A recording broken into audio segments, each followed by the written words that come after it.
Now, to talk more about this, I'm joined by Wyn Grant. He's the UK Politics Professor at the University of Warwick. He joins me now from Coventry in the UK. Thank you so much for your time, first of all, Wyn. Now, if the Tories stuck to the expected general election cycle, they'd be preparing for an election at the end of a no doubt tortuous Article 50 negotiation.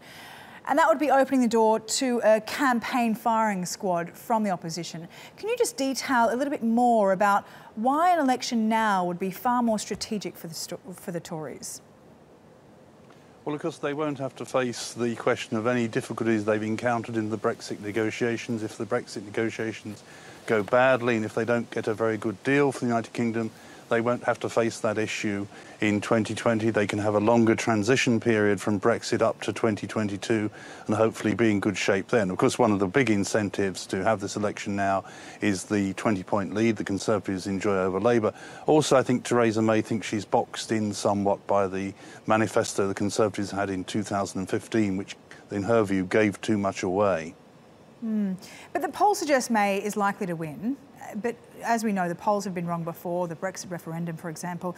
If the Conservatives somehow lose, then how likely are we to see a new Brexit strategy or even perhaps a decision to remain in the EU? Well, the Labour Party appears to adhere to continue with Brexit. I mean, I don't think they worked out a very clear and distinctive strategy of their own.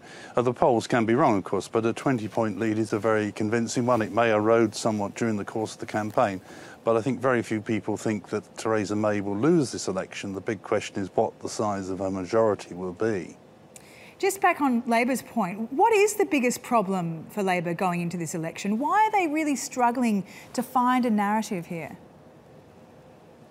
Well, I think the Labour Party is in disarray. A large number of Labour MPs don't have confidence in their leader, Jeremy Corbyn, won't be including him in their election literature. Of course, Jeremy Corbyn is trying to construct an alternative narrative which focuses on things like cuts in spending on schools, the problems of the National Health Service and so on. But he's having quite an uphill struggle in getting that established as the dominating narrative of the election. Is there a threat that the British public are really facing voter fatigue here? I mean, we're talking 4 elections in 4 years. What is the reaction and the response going to be going into this election, even if Theresa May has, got the benefit on her side?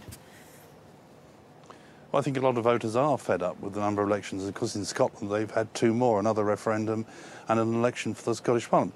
So there's quite a lot of evidence, anecdotally, from interviews with voters that they don't really want this election. And I think that the turnout will fall relative to the last election. I mean, how that will benefit different parties is more difficult to say. All right, Wyn, we'll leave it there for the time being. We really appreciate your insight today. Thank you for that. Wyn Grant, he's the UK Politics Professor at University of Warwick.